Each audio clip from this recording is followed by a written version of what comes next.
nations. I think, Shivani, we all sense in the room at this moment what a special moment this is. A special moment during the third Asia-Pacific conference that is taking place in India now. And at the same time, we have the intergovernmental consultations. And what we also sense this morning is how important it is to come together, to speak together, and also to exchange the view on sensitivities together. Yes, it is essential. And I think just to be together in this room, people from both countries, listening to each other, being sensitive to what is being said, and carrying through in what is being done and what can be done is the magic of the moment. And now I'd like to take this opportunity to welcome the Chancellor. Wir begrüßen Sie sehr herzlich, Herr Bundeskanzler Scholz. Wir freuen uns sehr, dass Sie nach Neu-Delhi gekommen sind. Danke. May I please request the Honorable Chancellor Scholz to come and share a few words with us, and we will leave this podium for you, Honorable Chancellor, to be able to address the audience at APK 2024.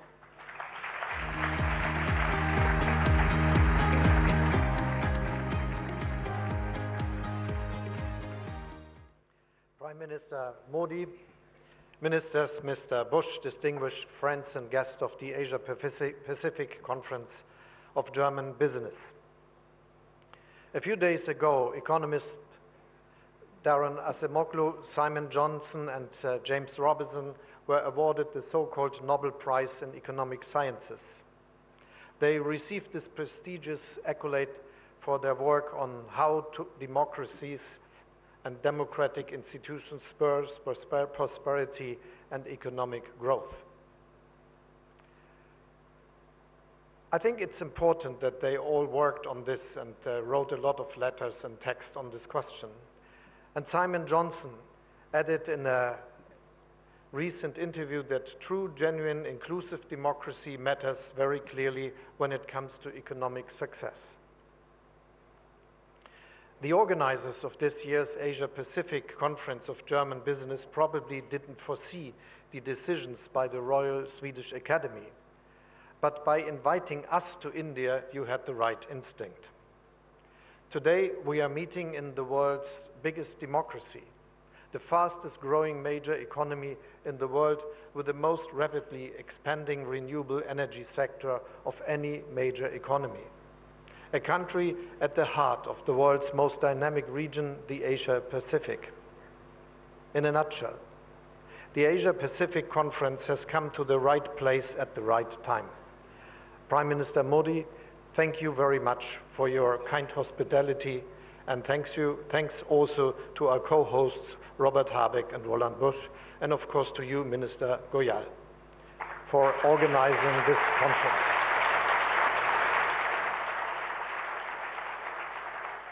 I mentioned this year's Nobel laureates because the message couldn't be more topical.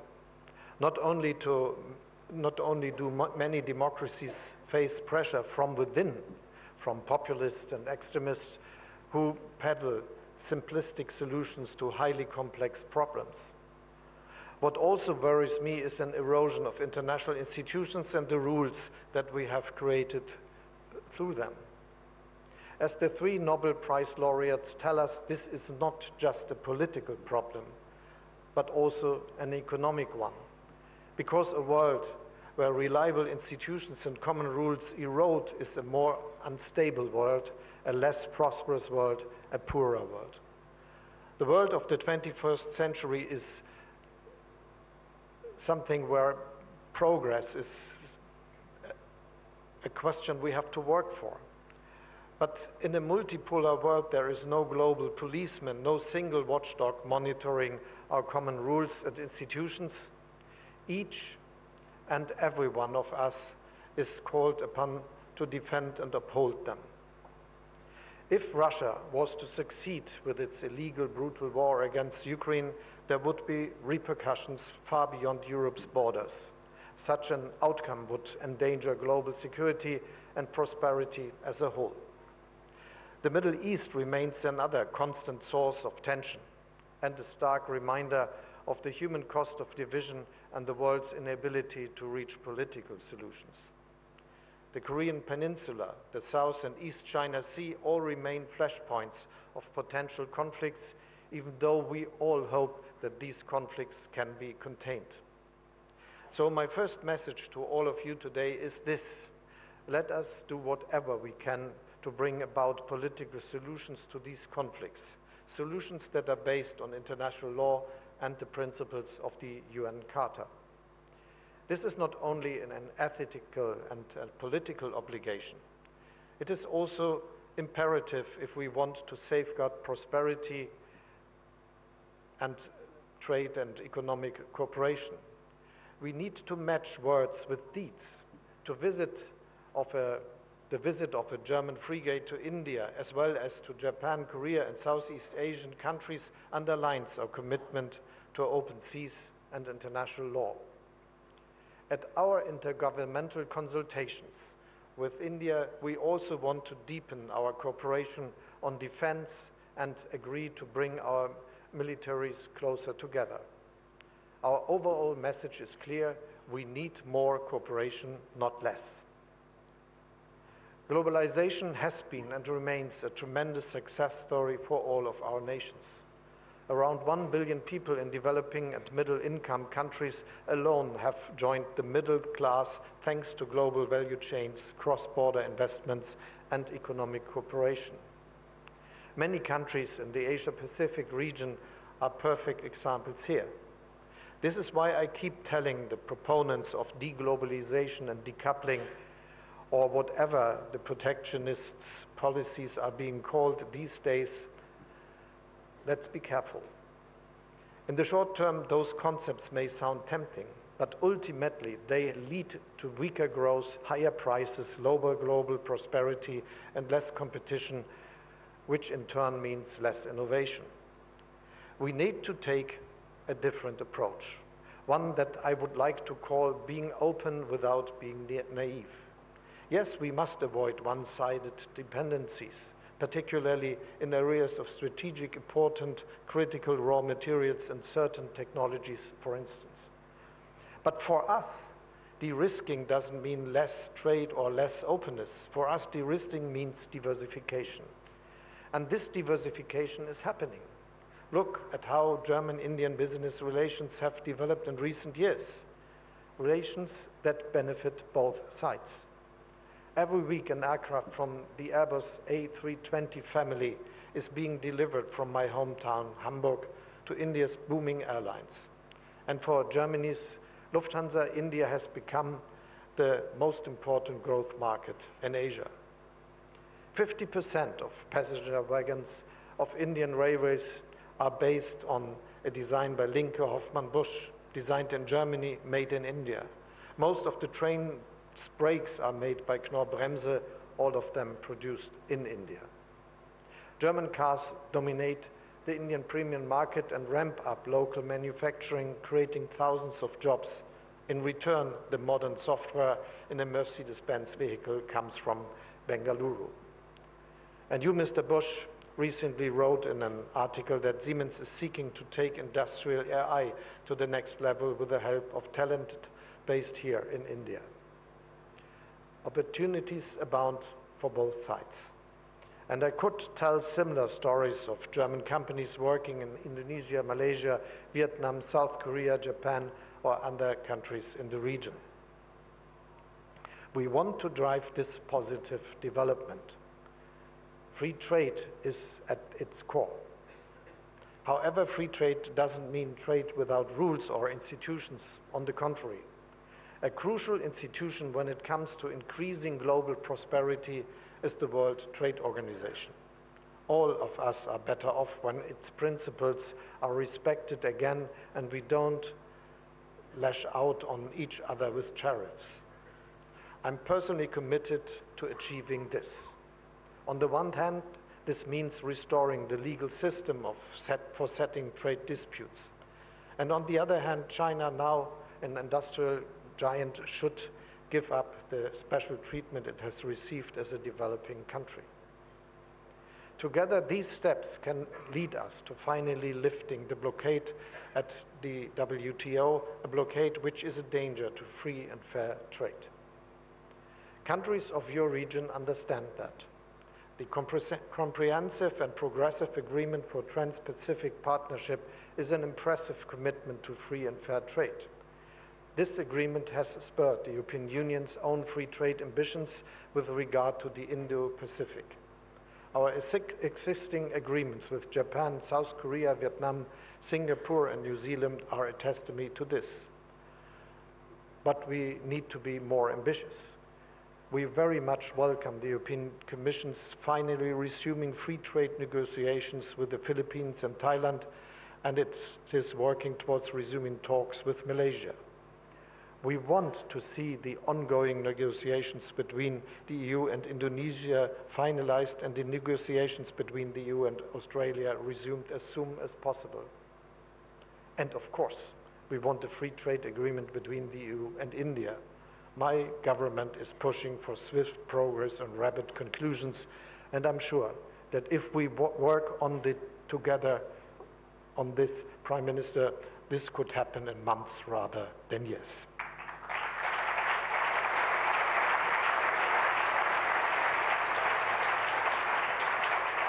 There is one last aspect that I would like to mention, as it underlines what I mean by being open without being naive.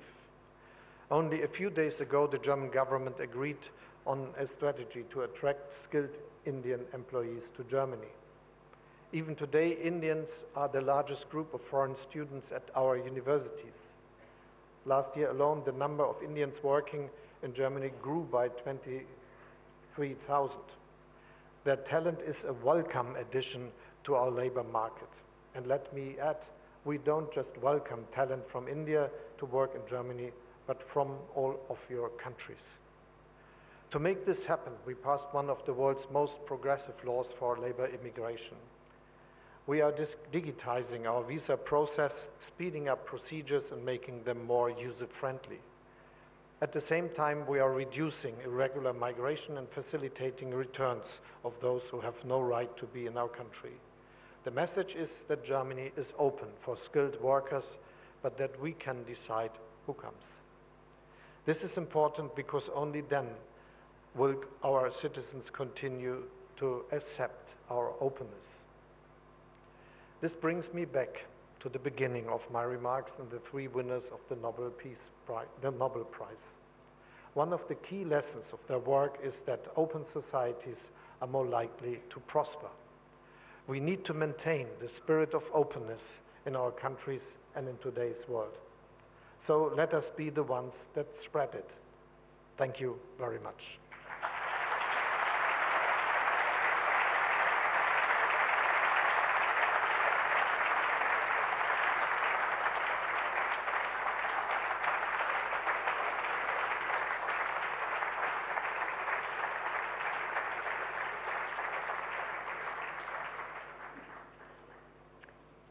Thank you to our German Chancellor, Olaf Scholz. Vielen Dank, Herr Bundeskanzler. We need more cooperation, not less, and now we are all excited when we will hear more about a potential free trade agreement. And I'm sure we will spend some time today speaking about this issue, and also tomorrow. India is on a geopolitical center stage. Its strategic value for the West is increasing. It is now my great honor to invite the Prime Minister of India, Narendra Modi, on stage. We are delighted and grateful to have you here. Mananiya Pradhan Mantri, Shri Narendra Modi, Namaskar.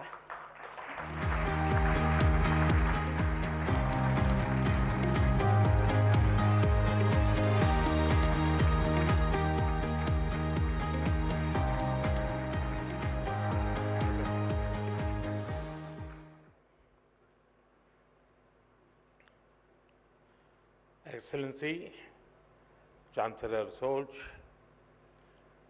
Vice Chancellor Dr. Robert Habeck,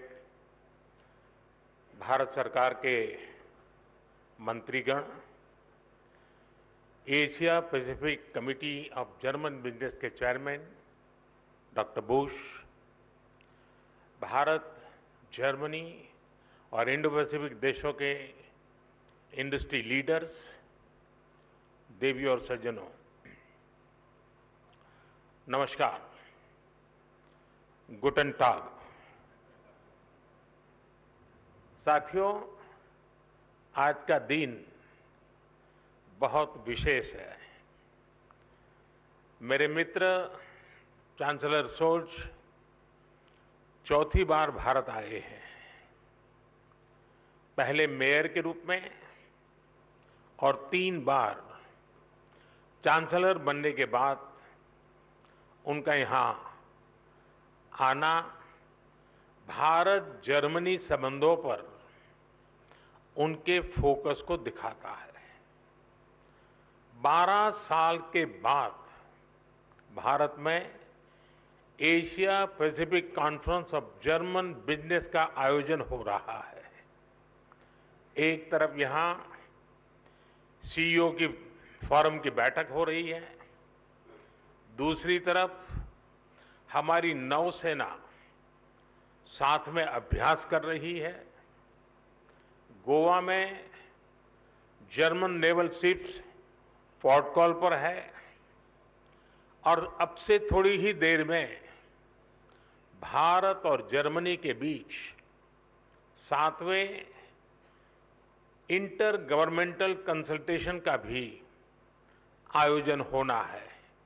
यानी हर कदम, हर मोर्चे पर भारत और Germany की दोस्ती गहरी हो रही है।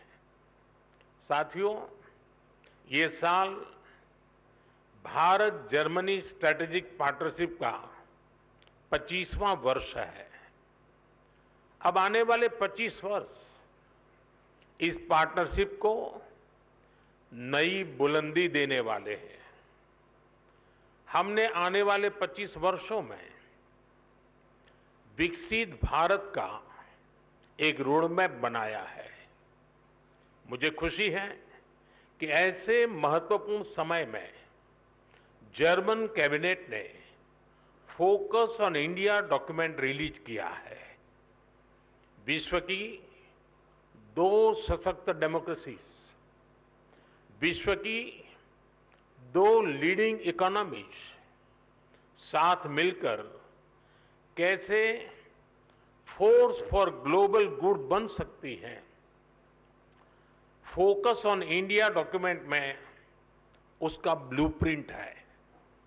इसमें स्ट्रैटेजिक पार्टनरशिप को होलिस्टिक तरीके से आगे बढ़ाने की अप्रोच और कमिटमेंट साफ दिखता है। खासतौर पर भारत की स्किल्ड मैन पावर पर जर्मनी ने जो भरोसा जताया है वो अद्भुत है।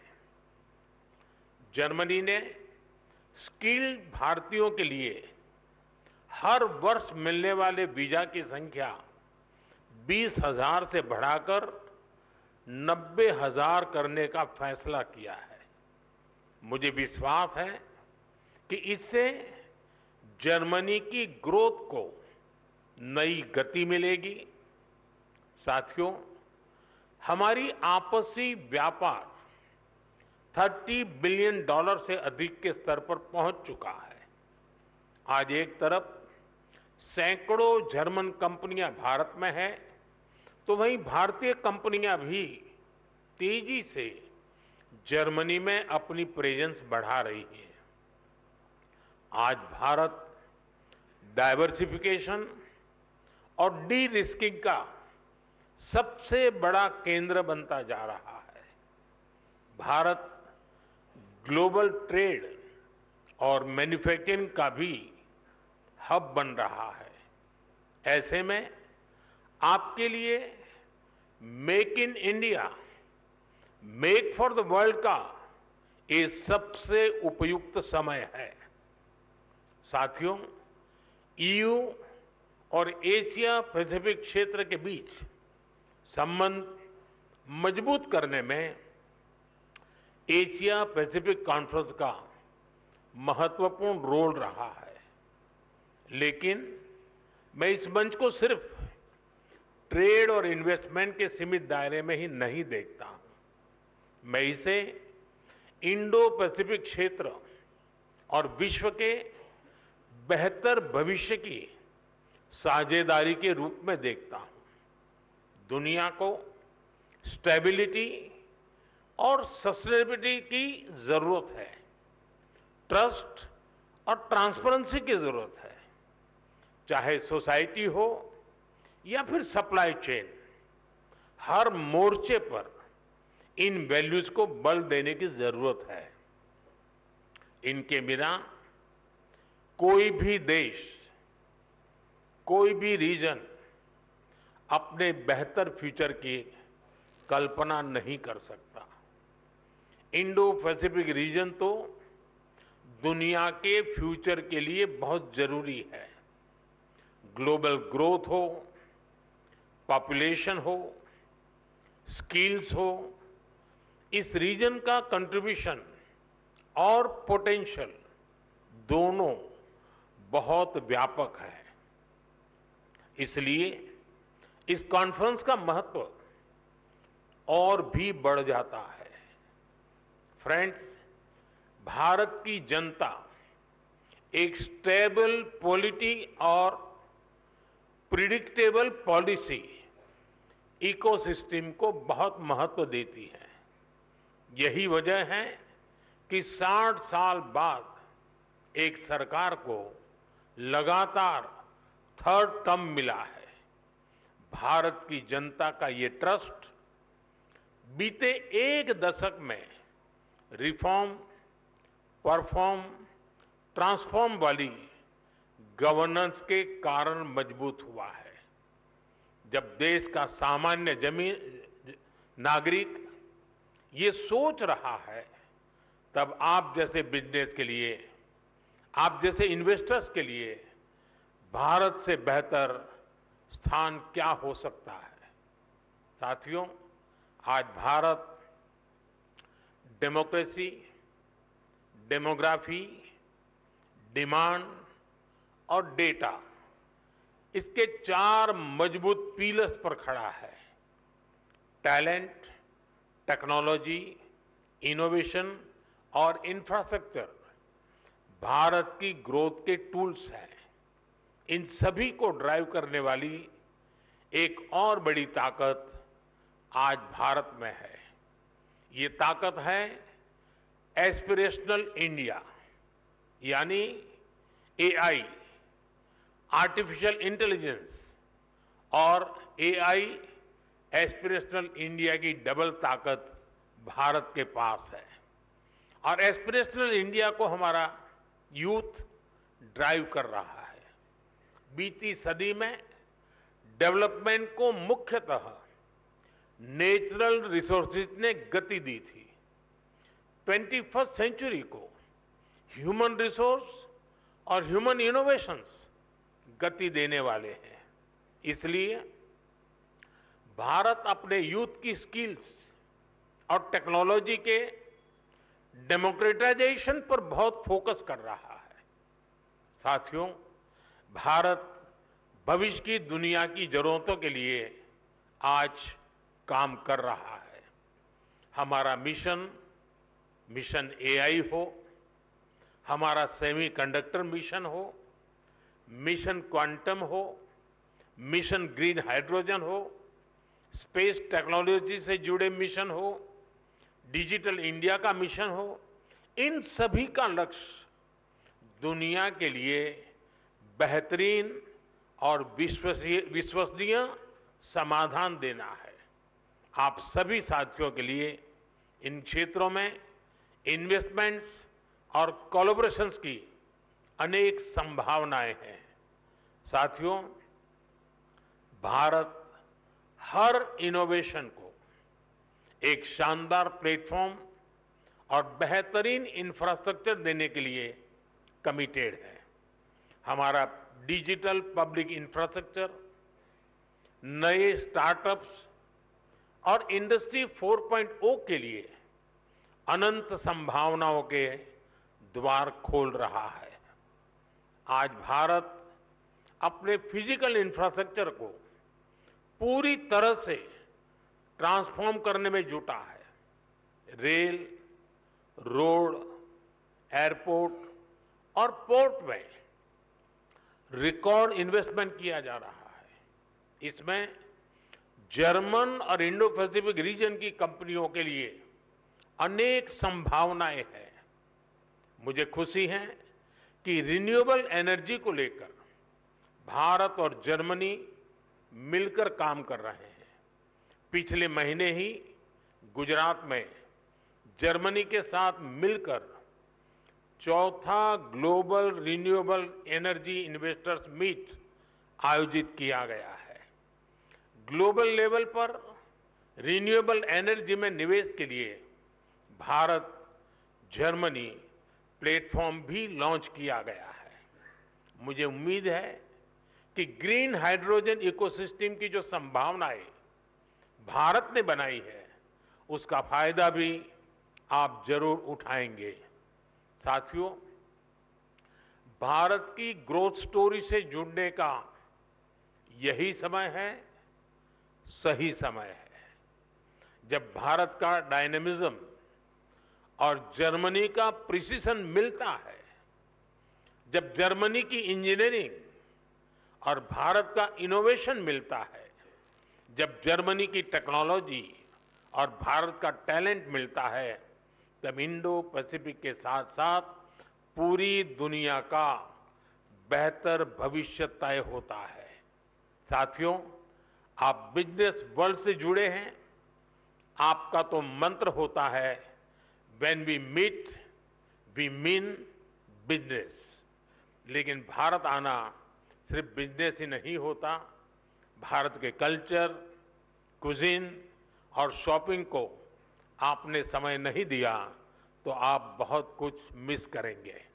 मैं आपको विश्वास दिलाता हूं, you will be happy and back home your family will be happier.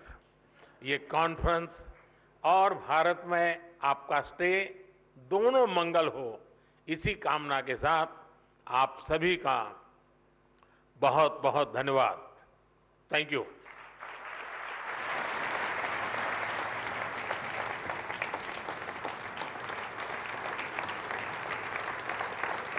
माननीय प्रधानमंत्री जी, आपके शब्दों को सुन के हर कोई प्रेरित हो जाता है। आपकी ऊर्जा को देख के सभी कुछ न कुछ कर देना चाहते हैं। भले ही हर एक भारतीय नागरिक डिजिटल टेक्नोलॉजी से वाकिफ हो न हो, लेकिन हर एक इंसान, यहाँ का हर एक नागरिक अवश्य एआई बन सकता है, यानी कि एस्पिरेशनल इंडियन। हमारे सौभाग्य की आपने आज इतनी सारी बातें कही। It is a great honour and privilege. Germany and India's friendship over the last 25 years has been going on, and now in the next 25 years it will take a very, very substantial way forward. Thank you, Honorable. तो अब देख रहे थे 18वें Asia Pacific conference में प्रधानमंत्री नरेंद्र मोदी का संबोधन और साथ ही साथ जर्मनी के चांसलर ओलाफ शोल्स का भी संबोधन। दोनों देशों ने साथ आने